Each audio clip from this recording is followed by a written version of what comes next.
পাকা আমের চকলেট মাত্র 2-4টা পাকা আম দিয়ে এরকম সুস্বাদু চকলেট বানিয়ে নিতে পারবেন খুব সহজেই। তো চলো আজকে ভিডিওটা শুরু করা যাক। নমস্কার বন্ধুরা, কলি ফুড কিচেনে সবাইকে স্বাগত জানাচ্ছি। তো আজ আমি এই পাকা আমের খুব সহজেই চকলেট বানিয়ে দেখাবো। তার আগে এই যে পাকা আম 2-3 বার জলে পরিষ্কারভাবে আমগুলো আমি ধুয়ে নেব, আর আমগুলো অবশ্যই পরিষ্কারভাবে ধুয়ে নেব। এদিকে সমস্ত আমগুলো আমি ধুয়ে নিয়েছি। এবার এই আমগুলোর মধ্যে যে ছালটা সেটা আমি ছাড়িয়ে নেব, আর এটার যে অংশটা সেটা কিন্তু নিয়ে নেব। সব আমের থেকে ছালটা ছাড়িয়ে নিয়েছি। এবার চাকুর সাহায্যে এটা আমি আমগুলো কেটে নেব। সব আমের যে পালটা সেটা বের করে নিয়েছি। এবার এটা চাইলে আপনারা পেস্ট করে নেবেন। এবার এটা আমি ননস্টিকের প্যানে, এটা চেষ্টা করবেন এই ননস্টিকের প্যানে বানানোর জন্য, কারণ এটা যদি কড়াইয়ে বানানো যায় তাহলে কিন্তু পুরোপুরি চিটে যাবে। সেই জন্য কিন্তু এই প্যানগুলো একদম ঠিক আছে। এবার আমটার মধ্যে পরিমাণ মতো চিনি দিয়ে এটা ভালোভাবে এইভাবেই নাড়িয়ে নিতে হবে। এবার আমটা একটু লাগা লাগা হলে ওটার মধ্যে হালকা লেবুর মানে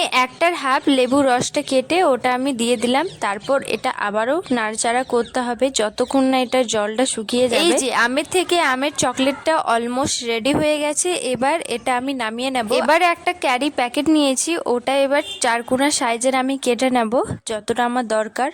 আশা করি এতক্ষণ আমার আমের থেকে আমের চকলেটের রেসিপিটা আশা করি ভালো লেগে থাকে। যদি ভালো লেগে থাকে অবশ্যই লাইক কমেন্ট শেয়ার করো। আরও নতুন ভিডিও আসার জন্য 1 চামচ আমটা নিয়ে এবার এটার মধ্যে আমি দিয়ে দিলাম। এবার প্যাকেটটা চকলেটের আকারে আমি মুড়ে নেব। আমের সিজন আসতে না আসতে বাড়িতে এতগুলো আম জড়ো হয়ে যায়, আর পাকা আমগুলো ভেবে উঠতাম না যে কি বানাবো না বানাবো।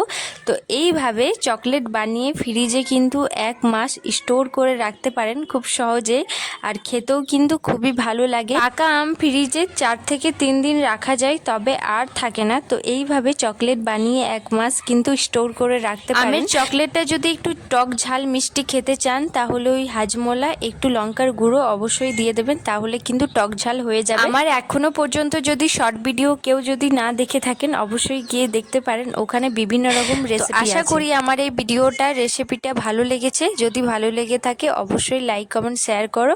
আবার আসছি নেক্সট ভিডিওতে, ততক্ষণের জন্য বাই, রাধে রাধে, সবাই ভালো থেকো।